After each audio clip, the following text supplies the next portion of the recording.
Welcome once again to the Guilt-Free Book Club. We were going to do introductions, but I think everyone here, you guys need no introduction. So why don't we just share with you the collaborative notes document that Megan and I started, and we put a bunch of our favorite quotes from the chapter and also just some of the strategies out that Dr. McGuire outlines. For those of you who haven't been keeping up with my Saundra McGuire exciting news, I actually reached out to her. I found her email through some Oh online yeah. sleuthing, and yeah, she's like, "Oh my God, I'd love to come to the book club." She's attending her grandson's graduation this weekend from Howard University, but she's going to come on the podcast. So there'll be more Saundra McGuire wisdom dropped on our campus pretty soon. So look forward to that. But yeah, Megan, do you want to tell us about the collaborative notes? Sure. So this is our collaborative notes doc. We've been using it as a shared space for us to document our findings and thoughts and feelings about the book and the chapters we're looking at. What we've tried to do is format it in a way where we put the most, important resource from the chapter up front. And this was a big chapter, so we had a lot to choose from. But I think the one we focused on the most was the secret strategies, basically because they were simple but effective ways to kind of modify your teaching and help your students grow and learn in the classroom. We did include the strategies as well from chapter 12 that are focused on tips to remember with unprepared students. So other thoughts to keep in mind, again, what small but effective things can I do to support students? And then we highlighted a couple of our favorite resources in the appendix. We recommend C and H. H, actually, there's a link to some of the presentation templates that Dr. McGuire makes available if you wanted to customize your own metacognition presentation from those templates. Further down, there's a section to share your favorite quotes, and Josh has, generously shared the entire chapter in this section. This is my want. And we do have an opportunity as well if you'd like to write any conversation takeaways or notes or next steps to yourself about going forward. So you're invited to contribute to this. If you just want to be on the sidelines and watch it grow, that's okay too. Yeah. So if you, it's in the chat right now, the link to that collaborative notes document. So you should have editing powers there. So feel free to hop in and click away to your heart's content or use it in the future. Given the size of our group, let's just personalize this. I know that, chapter 11 really, has these great takeaways at the end, but it really deals very explicitly with ways that you can intervene in your semester after maybe an early assessment in which some students maybe thought they were going to do a little better than they actually did, and to teach students some of those metacognitive learning strategies that Saundra McGuire suggests to kind of help them go from maybe more rote memorizers or studying in ways that aren't as effective to more effective learners. And she's seen basically over the course of her career as a chemistry professor and also a director of an academic support center, students who start off doing really poorly, once they gain some of these strategies, really turn it around academically. So she basically has all these resources in the book. There's a website where you can download her slides and basically take her presentation verbatim, or obviously make it your own. And as I think we've all discussed, I adapted her version of this for an engineering design course, in which I went in partway through the semester and talked about metacognition and growth mindset, and also kind of applying it to the innovative thinking that those budding engineers are doing. And I was able to share those slides with you all. So I was just wondering, what you ended up doing with them, and did you end up how did that go in attempting to teach your students some of these metacognitive learning strategies in your math courses? We ran out of time. You ran out of time. But we had a full intention of, spending, I don't know, a day or some time here and there, just, dedicated for metacognition. But I think we still maintain the idea that we want to do that in the fall. I mean, part of what we are planning for the summer is to plan those kinds of activities and strategies for the fall. Yeah. That's great. Yeah, well, certainly let us know how we can help you out in doing that, whether it's just helping you on the back end with designing it, the intervention, or coming in ourselves and helping facilitate part of it. Sometimes it's fun for students to have like a special guest, expert in this other thing to kind of bring a different perspective, different voice, but also totally understand if you just want to kind of do it yourselves as well. So either way works. But we're happy to do that.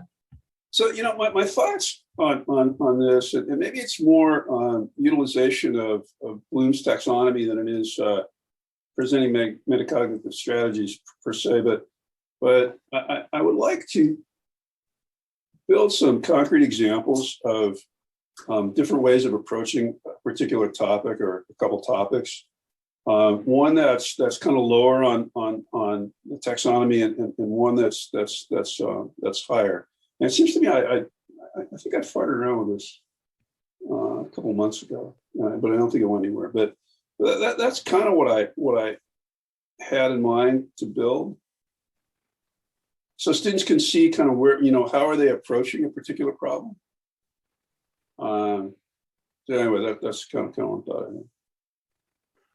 For sure. Yeah, there's a great clip that we showed in our faculty day presentation about the introducing this work, where Saundra McGuire goes through each stage of the Bloom's pyramid and gives a specific example from chemistry, which is her discipline. And I think that the students in that course, really found that useful to be like, oh, I understand where these different things we're asked to do in class fit in here. So I wonder if there's a way that you could, we could show that to you, and maybe you could do something similar with applied mathematics. Yeah, no, I really like that idea. Is that part of the? There's several presentations that she provides online that she has hyperlinks to in the text, right? Is that part of that? Yeah, so I think what she has a hyperlink to in the text tends to be more of like the slides, so you can just kind of copy and paste those or modify them. Yeah. Online, there are a bunch of recordings from different institutions where she's made this type of presentation and kind of customized it to whatever the audience was. And that's where we happened to find that, little 2 minutes of that hour-long video, and thought that was a very meaningful example. Okay. Yeah, is that what you just put in the chat? What I just put in the chat, I think, is a link to a longer presentation that she did on metacognitive strategies, but included a brief part on Bloom's taxonomy. And I'm trying to get the timestamps on which. So I've got my essay written, clip it was, and I've been working on it for about. Sorry, my bad. I did the same thing accidentally. I was glad I was on mute. I think 2205 to 2349 is where she goes fairly quickly through the whole pyramid with different examples from chemistry. Thank you.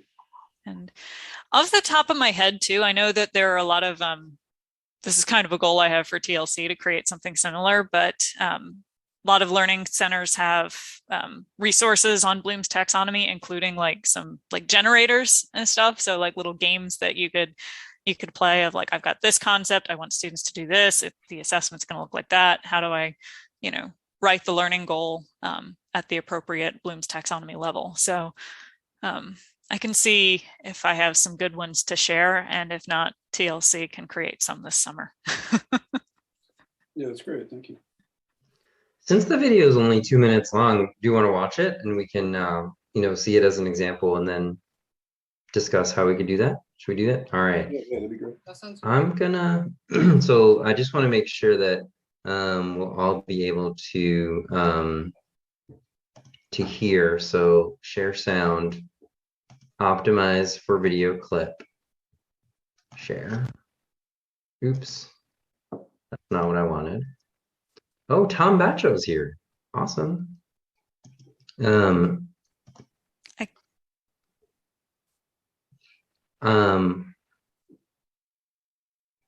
Tom.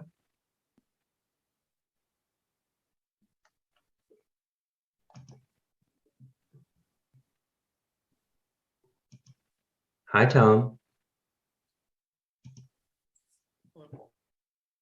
We're going to watch this 2-minute video, and then we'll all come back together. Let me know if you're able to hear this or not. Oh, okay, quite a few. Bloom's taxonomy is just a hierarchy of learning levels, where the very bottom level is just straight memorization, knowledge. You could give me any formula or any definition that I ask you for if you had knowledge, if you had memorization. But if I asked you to explain in detail why it is we do what we do to calculate empirical formula, if you're only at knowledge, then you wouldn't be able to explain that in your own words. If you're at understanding, you could take anything, explain it in your own words, and you could paraphrase it. You could explain it to your 80-year-old grandmother or your 8-year-old nephew in words they understand. You could give them analogies and examples from their life about limiting reactants or stoichiometry if you're at understanding or comprehension. Now, if you're at application, you can use the information to answer questions, solve problems you've never seen before. If you're at analysis, which is another step higher, you could take any concept, break it down into simpler concepts. And so if I asked you to come up and give me a 3-minute mini lecture on empirical formulas, you could talk to me for 3 minutes about the calculating empirical formula from percent composition, from carbon dioxide data, exactly why it's called an empirical formula, how it differs from a molecular formula if you're at analysis. If you're at synthesis now, you can come up with your own ideas about solving different kinds of problems or different kinds of processes. And if you're at evaluation, you can look at 2 different ideas, 2 different processes, and determine whether one is more likely to be correct than the other. And so that's that hierarchy. So if I take you back. All right. I'm just going to pause the video. She's still playing in my other screen. But I'm not a chemist, but that was a great example kind of to go through each level of Bloom's. And you saw how she had kind of lower order thinking as kind of the things that they tend to focus on in high school and then kind of moving up through the undergraduate career. So Tom, welcome, first of all. Thanks so much for joining us. And Tom Bacho, you probably know Mel and Mommy, mathematics professors, and Tom coordinates the mathematics tutoring and our success studio. So it's really appropriate that you joined us at this moment because Mel and Mommy were talking about maybe putting together a version of that presentation that involves examples from mathematics that they could use in the fall to, as the chapter 11 indicates, present or introduce some of these strategies to students. And so maybe there's a way that you guys could be involved, and maybe that's something that would be helpful for the tutors also to kind of be armed with as they try and help teach their students that are working with how to learn more effectively and delineate kind of the study strategies kind of for different tasks they're being asked to do within their courses.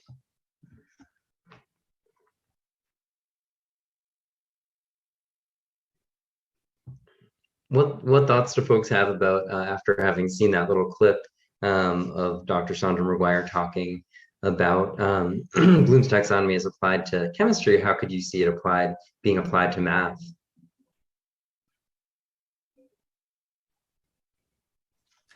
Well, I heard the word formula at the very beginning of just be able to identify this formula and, recognize it, know what it is. Quadratic formula. Yeah, I know what that is. I still have that memorized from high school. But then as the levels go up, you get more sophisticated of the same concept, but how do you use it? And then how do you, critique what you're using and, maybe remix it to apply it to a new situation. So there's different, it's all the same concept, but it's different levels of engagement and sophistication with the concept. Yeah, I was thinking for calculus class, we could do something like velocity time times velocity is displacement. Am I even saying that right? And then, I think many students have seen those, so that's the knowledge. And then application or synthesis is maybe a word problem, and then evaluation is, okay, student, your friend did this, is that correct, kind of way. I was thinking that after presenting that the way she did, perhaps we look at one of our questions that we work on from the material and say, okay, so where does this go, right? Or maybe even maybe split the class into 7 groups and say, okay, come up with one question that applies to this level, right? So your knowledge group. So you come up with the knowledge question, you come up with the application. So that way they kind of get exercise in doing that.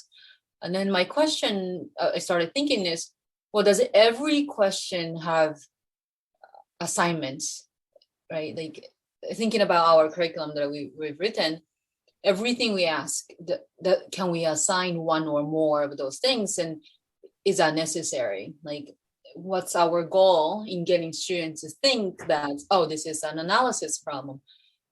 You know, like I feel like that's important, but I'm not quite sure why that's important. See, I think it's important because I don't think students realize that we have an expectation that they operate on a higher level than the basement. You know, I think that, and I think we see that, right? We see consternation in students who have had some previous experience with calculus. And we just had this conversation earlier today. Consternation among students who had previous experience with calculus, and we're not drilling them on calculations, right? We're talking about concepts, and we're expecting them to articulate their understanding of these concepts in writing. And they're like, well, when do we get to the calculus part? And we're like, this is the calculus part. This is more the calculus part than what you think the calculus part is. And so I think that there's a huge disconnect between what our students think we're supposed to be teaching them and what we in fact think is important for them to learn. So I think by being explicit about the difference in what they think they should be doing versus what we think they should be doing, I think bringing that out explicitly, I think will hopefully help them recognize that our expectations are just very much different than what they think they are. Does that make sense? It does. And if I was a student in your class, I think maybe even seeing an example go up the pyramid would help me to see what that looks like, and then drawing the connection to, and these are the levels that show up in how you apply this in your field, like to connect it to their field. Yeah. Because it is those higher levels, right? Anybody can look up an equation, but how do you apply it to something that you've never seen? Or if you've never seen something, how do you know what the right equation is? Right. You know, and to be able to explain it to a colleague who's in a multidisciplinary team, you know, group that you're on working on a problem, and they're like, well, I don't even know what that is because I'm coming at it from this perspective, and you've got to explain it in everyday terms. So I think for me, application is always big in terms of where's it going to show up for me? What's my hook? And going up those levels, you know? Yeah. I also love the idea of having students be the ones to create some of those examples. Particularly, I know that one way of helping prepare students to study for upcoming assessments is to have them kind of create sample questions, you know, for quizzes, tests, or even project sets that you could, you know, assess and then pass around. I remember reading, I don't know if it was in this book or a different book, that, you know, students would get just wildly excited when they saw a question that they'd composed on a quiz that was just meant so much. And it's just such a great constructivist type learning activity because students are the ones, you know, actively creating the thing, actively engaging with it and having to wrestle with it, which is a higher order level of thinking, you know, already with that application that kind of helps the material stick and, you know, be meaningful for them in future contexts.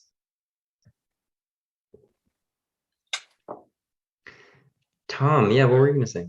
Yeah, I mean, I thought it was interesting. I did a training, you know, it was an optional training. Not every tutor came. I had, how many did I have? Like 4 attended, which is, you know, pretty. No, actually, more than that. Maybe like a half dozen. Oh yeah, it was more like 7. But yeah, Show you how I use Grammarly to edit. I did Here's one my on, and I'm going to click through Grammarly like suggestions. strategies for tutoring.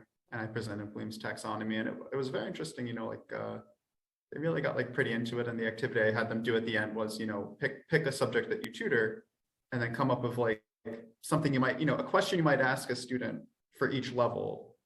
And they were pretty good. Like most of them did all 6, I think. And I think pretty much everyone was able to think of one for at least like 4. So it is interesting to see, especially, they're very like motivated students and they've been like thinking about that. But it is interesting to see, like, it's one of those concepts that's like really like clicks for a student and helping them like organize their thinking about certain things. I thought they came up with, I presented to them and like gave them 5-10 minutes to think of 6 questions, and they came up with really thoughtful ones, even in like a pretty short time frame. And yeah, definitely for math, I think, I don't know, I feel like sometimes the students like that, the how is so difficult sometimes that like you lose the why.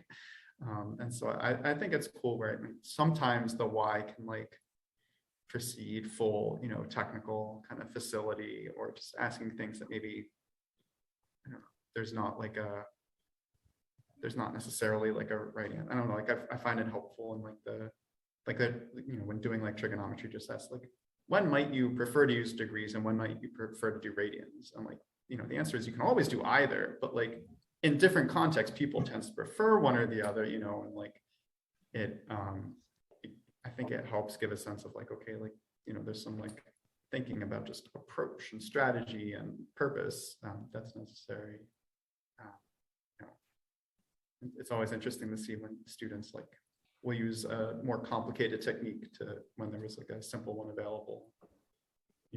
It's hard to like build that thinking. I like what I think Mel said about being explicit about, like this is what we're trying to get across to you, because I think Tom, are there any specific kind of pain points or common threads that math students come in, looking for tutoring around, that you see kind of patterns emerging? Yeah, I mean, I think we'd probably echo maybe what Mommy and Mel might have said, but I think it's often some of these kind of being able to apply key concepts in the course with like facility or from like the prerequisite courses. I think like sometimes, there's maybe like a half a dozen like really key concepts that you need to have really down in pre-calc in order to do calc, and there's some in calc that you really need to have to do like differential equations, and then you can spot it when someone's kind of spinning their wheels in differential equations, and it's like they really benefit from kind of digging into, say, like calc 2 or something. That's my observation, especially some of the students that repeatedly visiting the tutoring center. I actually wanted to talk about that, and I don't mean to derail your agenda, so you can ignore this, but one of the things I'm struggling is students coming into, say, differential equations with pretty much no calculus skills. And it's possible for them to succeed, but it's nearly impossible for them to succeed. And the scary part, I feel, is that they don't even realize that it's almost impossible for them to succeed with the level of their background. But nonetheless, they're in, say, DPQ, right? So they passed calculus 1, 2, and they're in DE. And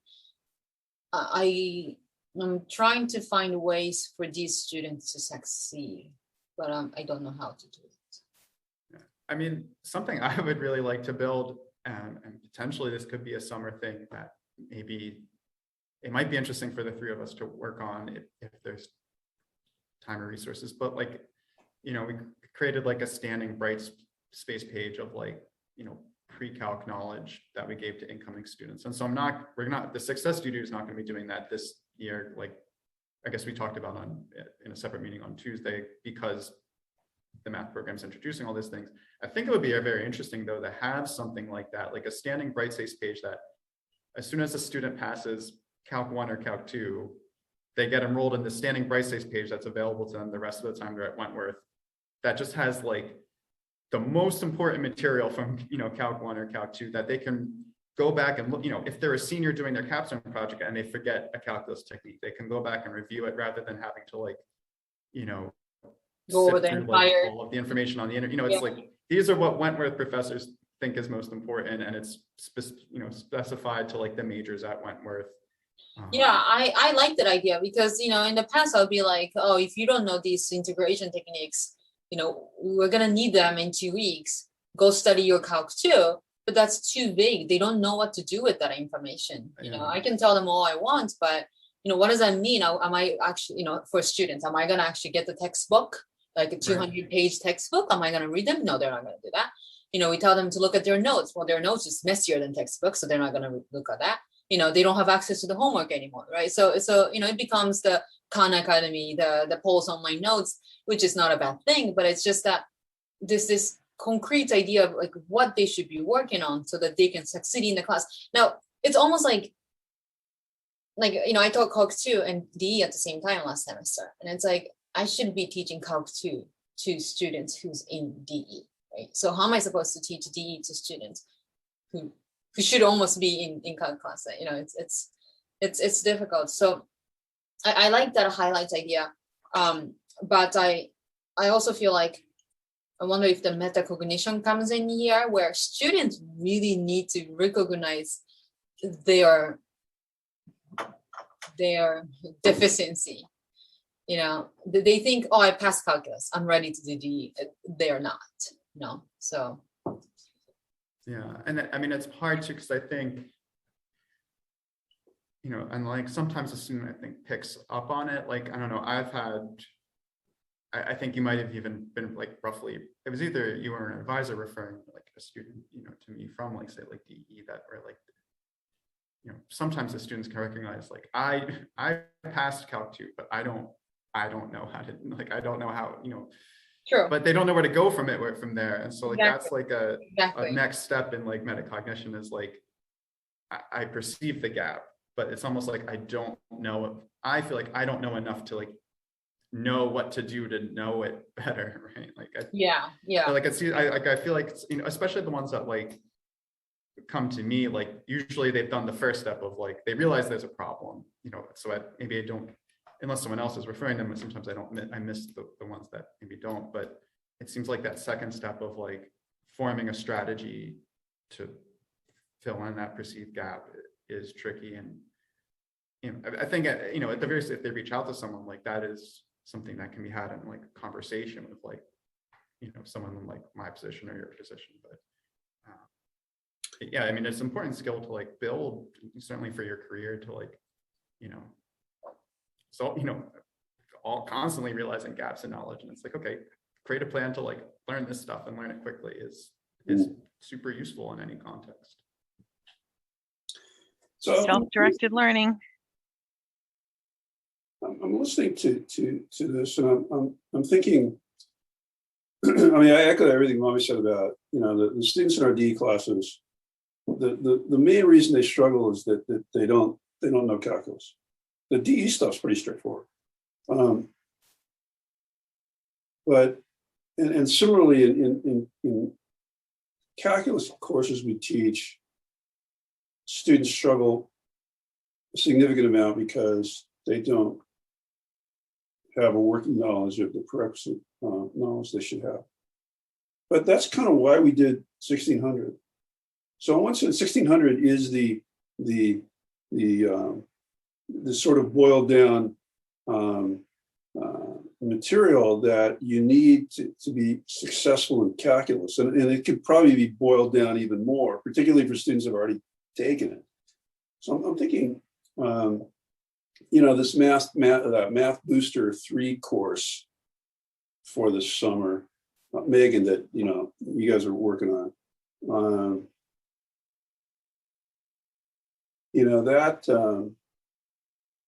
That should really be an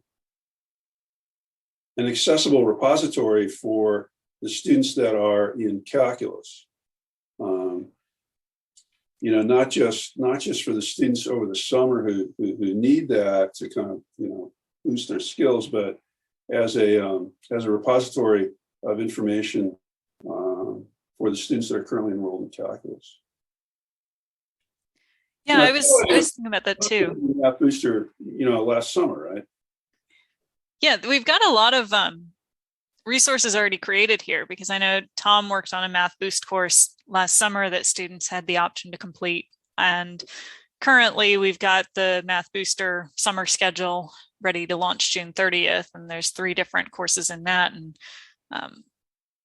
any of the material in those courses can build on the courses that follow. So it does make sense to see if there's a way to provide sustainable access to those, to help students continue to fill in the gaps. Because just because you solve one calculus problem doesn't mean, you'll never struggle with calculus again, right? Mm-hmm. So, and this is just kind of a rogue thought that came into my head as I was listening to students trying to realize what they don't know. And I don't speak much of the math languages. And so I'm having trouble like thinking of situations where, when did I know this about math, but I was unable to translate it into that. But I did, think of an analogy from my own life in terms of driving around town and navigating. And sometimes, I know how to get from point A to B, but I don't know how point C, connects. And so the routes I can take in order to solve the problem of getting where I need to go can be quite circuitous if I don't broaden my understanding of the map a little bit more. And so that's kind of the analogy that popped into my head as I was listening to you describe the gaps you're perceiving in students. And so maybe that's a challenge question to put to them of, can you think of a time where you didn't know a lot about a topic, but what did you do to become more of an expert in it? And how did you realize what you didn't know, and what strategies did you try to master it more? So getting them out of the math headspace, realize that math is a type of learning and they've learned other things before. So are those strategies compatible with their current challenges?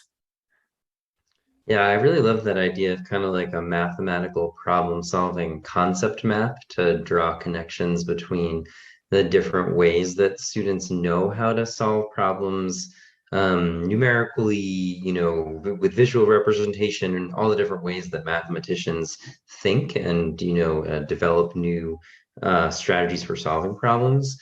So I think that, we as instructors would learn a lot just from seeing how students conceptualize these things now. And I love that we are really using this book to focus in on this issue of students not knowing what they don't know, and figuring out ways to give them strategies to build that kind of self-directed learning, as Tess said.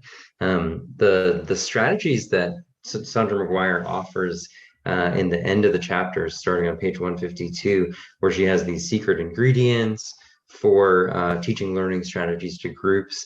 And also on page 156, the teaching unprepared students, what Mommy was talking about, where you have students who are just not adequately prepared for the level of the course.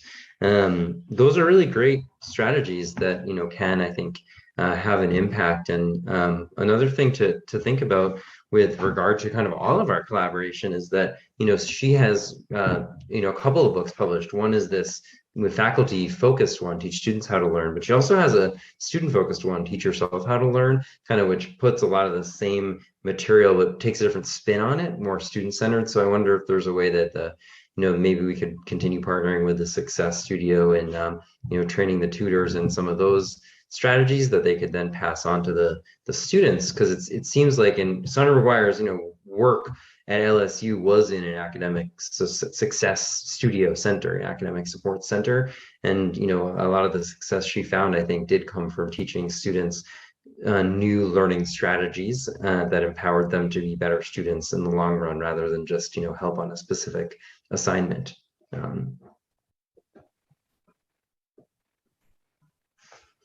But I'd be curious to have a look at the strategies themselves. I know we could look at the collaborative notes document, or if folks have copies of the book, and just see, just take a look and see if there's any strategies that you feel like you're currently using or have seen used around campus If there's any, I mean, there, these are kind of very pithy descriptions of them in the chapter. She has underneath the title a full paragraph about each one of them.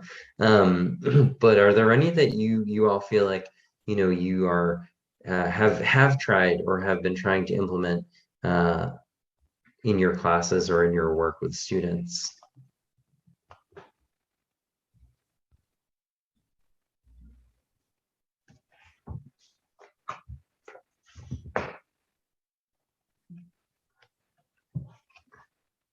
I'll tell you my personal favorite one, which I think Tess will love because of your interest in listening. Secret ingredient number 4 on page 154 is listen intently.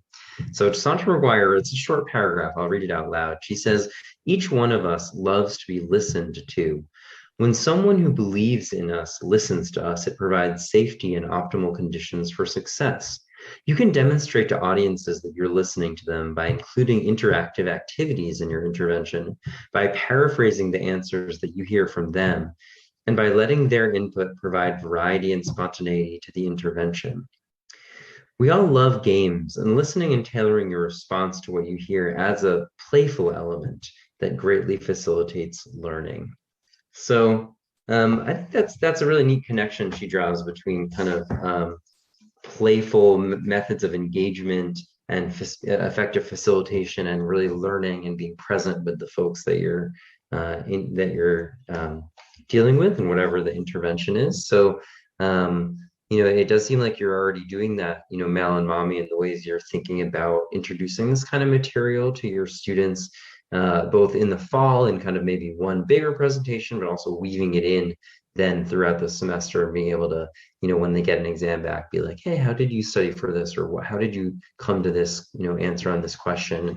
How do you guys feel like you kind of are responsive or tailor what happens in class in a moment to the needs of students who might be really different from semester to semester, or even section to section? Mm.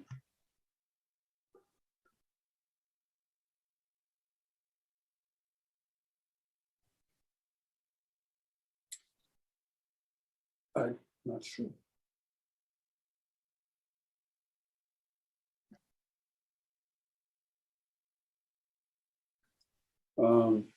I don't know that I see so many differences. I don't know that I see a lot of differences in section to section, or even term to term. Although, I mean, you noticed significant difference in the two sections. Yeah, one was more into it. Yeah. But like we talked about the culture that develops, right? Yeah. And it seemed like you had a different culture in the two courses, in the two sections there.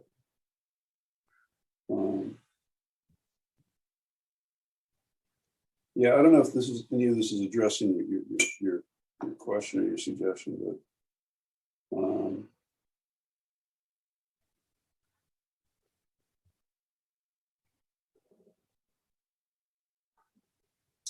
yeah, I noticed though this term that particularly differential equations, I don't know, the students, it was very different. How do I say this? But the attitude, the feel of the classroom was different. This first term being back on a semi-normal in-person schedule, in-person environment from 2 years ago. I think the students were just, I don't know, for whatever reason, they just had a different headset, different mindset, being in the classroom than what I remember, at least from before the pandemic. What are some of those differences, Mel? Like, what did you notice? Well, it's always a struggle initially to get students to engage with each other. But it seemed to be a little more difficult this go around. So I don't think they were used to it. They weren't used to being in a classroom with their peers. And I don't know how. I mean, you know, in the courses I did online, I tried to maintain that peer-to-peer engagement. I don't know how prevalent that methodology was over the last 2 years among, you know, the other courses or the courses in general that they were enrolled in. So I think just, you know, it was kind of a new experience, at least in recent memory, for these students to be in classrooms with other students and being able to engage with them without, you know, all the technology. I mean, the technology can be a great bridge, but I think it can also be a barrier. You know, it's just you know, it's better than not having the technology, but it's not as good as being in the same room as somebody. You know? Yeah, and the social aspect of learning is so important. And when we were talking earlier, it was reminding me, you know, you come at it with an expert mindset, because, you know, a lot of the things that, you know, some of the concepts that students are just making the connections on, probably so ingrained in you. One of the things that I was remembering as we were talking as maybe an example or an active learning technique that would fit with that understanding level. How do you put something into your own words? Make the leap from, you know, I memorized the formula to I can explain it in my own words. Might be the peer learning technique that Eric Mazur is known for, and you know, having students sort of share in small groups. What did you get for this problem? You know, what was the answer that you got? And if they're different, or find somebody who has a different answer and then convince each other that your answer is right. And I think that peer-to-peer dialogue, especially when it's, you know, crossing the threshold of a key concept, is a nice way to get that I can explain this in my own words,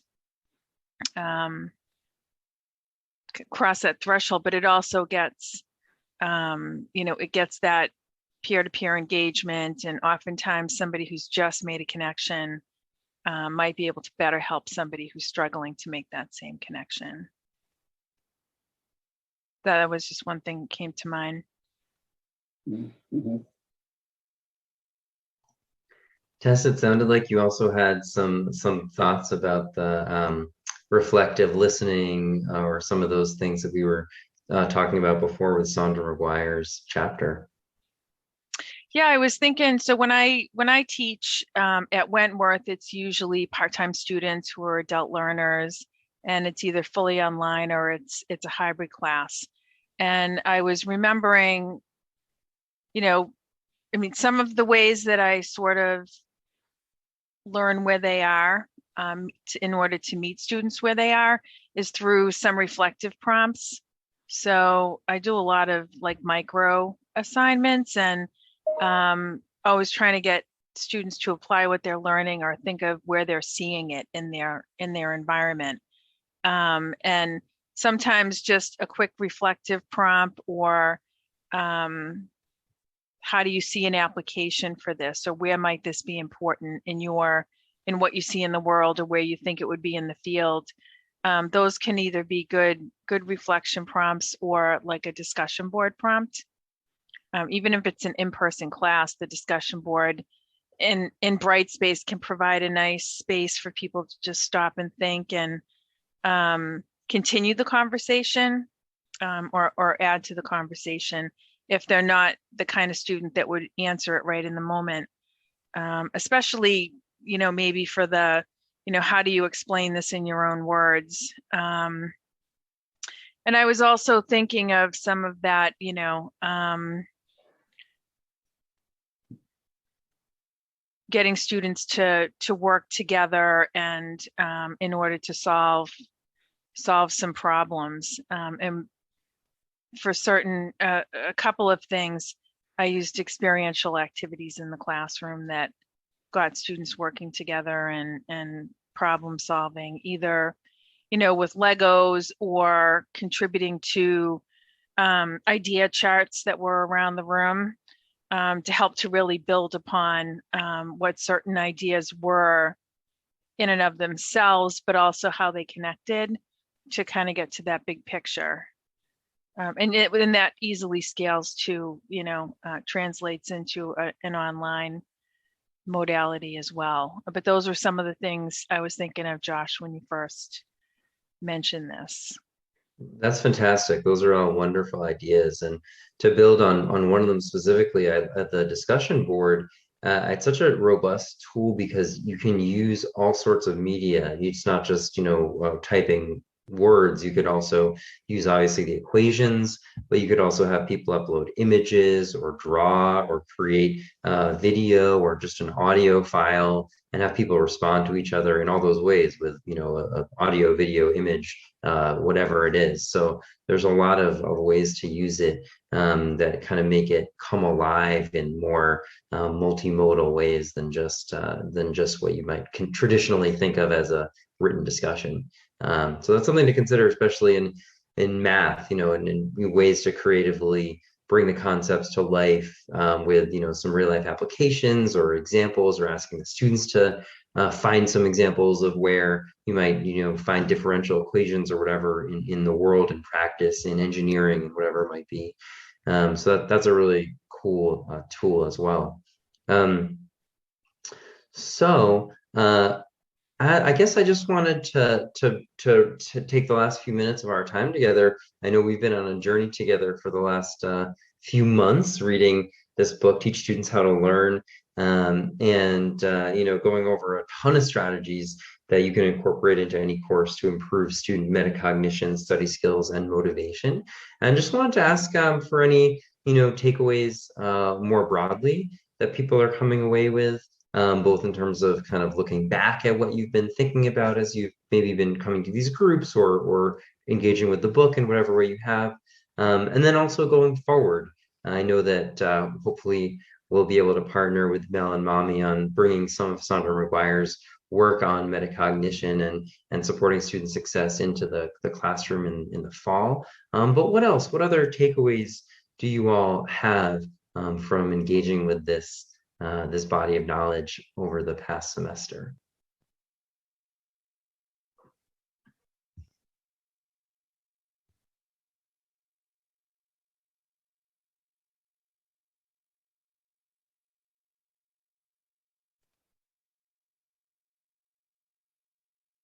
I think one thing for me is just remembering to give whoever I'm working with, you know, if I'm teaching a class with students, if I'm working with a group of faculty, like give the why. So I structured this way because you know, the intent is to blah blah blah. So kind of headline or make visible your intent, which I think helps to build that metacognitive skill, because then they can say, oh, okay, so now I know I need to do this. It doesn't feel like busy work, or it's the stepping stone to get me over there.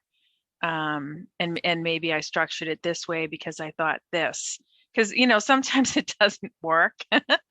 And then you need to, you know, sort of pivot in the moment, and even in that pivot, you know, in my mind and my motive and my intent was this, and this is what I'm seeing. So now, in order to achieve the same outcome, let's just go a different path. And so I think sometimes saying that out loud, you're kind of modeling not just the metacognition, but also that, you know, not everything happens the way you think it's going to happen. And so how do you pivot? And that it's okay, you know.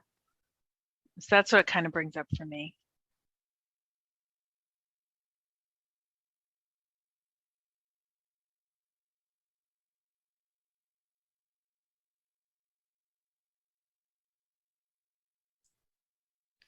Well, I've learned a lot from this book in the last semester, and it's been quite fun. What appeals to me about it is the the degree to which you can choose to participate in these strategies and adopting some of these strategies. This chapter in particular kind of illustrates it in that it's a huge chapter where she really does give you a formula for a presentation that you can use if you want to create your own 50-minute lesson on metacognition. But then on the other hand, it also has these, concrete simplified tips of just things that you can immediately implement into the classroom, or just make a tiny change in what you're already doing in the classroom to help bring out a little bit more of the metacognitive and growth mindset attitudes in the classroom. So it seems like there's different admission prices for how much you choose to engage with the strategies presented, which is appealing for us busy around town sort of Wentworth employees.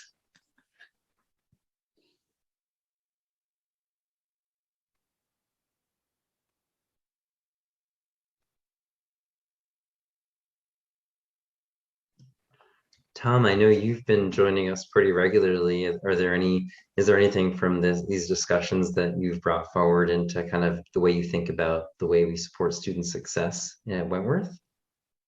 Yeah, I mean, I think I found that mainly helpful. It's just like,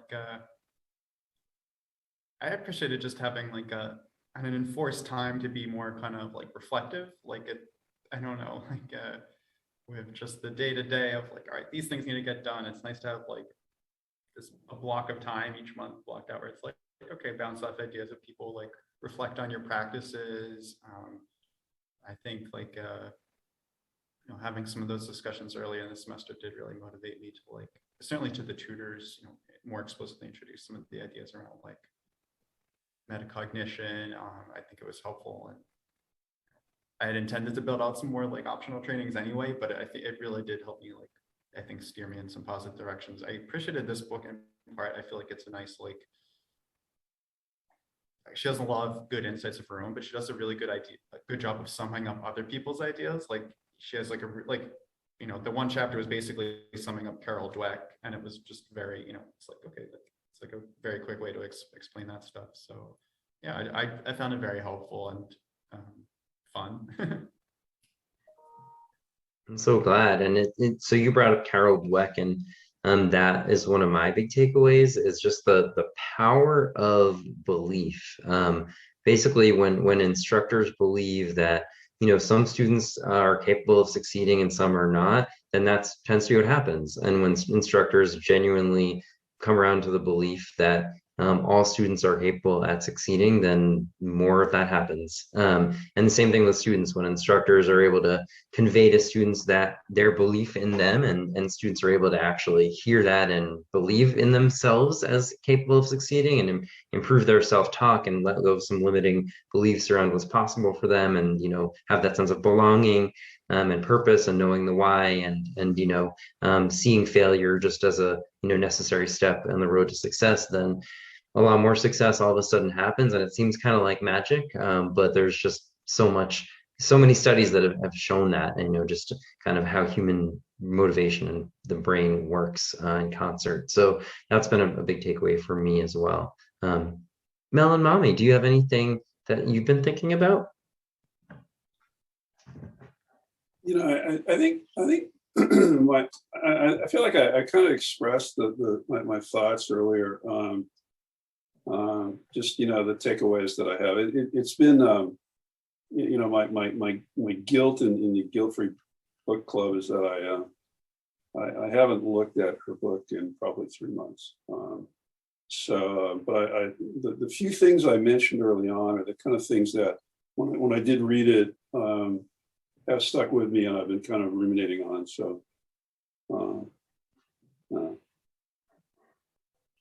Well, that's great. I'm so glad that this is the guilt-free book club, because you don't have to worry about that. It's all good. One other question I had for y'all is, Mommy mentioned, there's in both Mel and Mommy, the students are different this semester. They're having trouble connecting.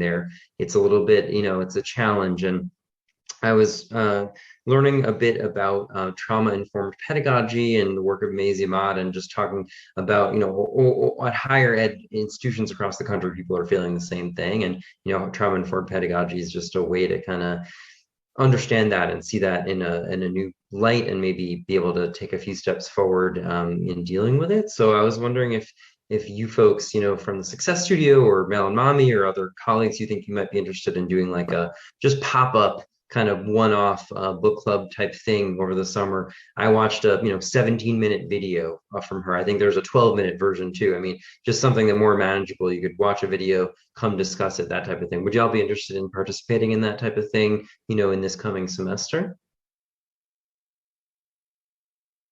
I don't know. I possibly. I think it probably depends on maybe what the content was. Yeah. Great. Josh, I Yeah. feel like we could send out a survey, Yeah. collecting perspectives on the book club experience, as well as potential opportunities, smaller opportunities like that this summer. I'm also starting to think about the fall in, we want to keep this going and we want to pick a book for the fall. So if there's any opinions on that, we'd love to collect them. Definitely. And Tom, I noticed you shaking your head. What are your thoughts about keeping this going? Yeah, I think it would be nice. I think, yeah, it's something related to like, addressing maybe some of the impact of student, on the pandemic. It seems like just enough time has elapsed, or like, there's some like early research on like the impact of that. It would be interesting maybe to, in some way do a survey of some, like a paper or two of some of that literature, just, how the past 2 years impacted learning for higher ed or for, maybe high school. It'd be helpful to plan moving forward, since,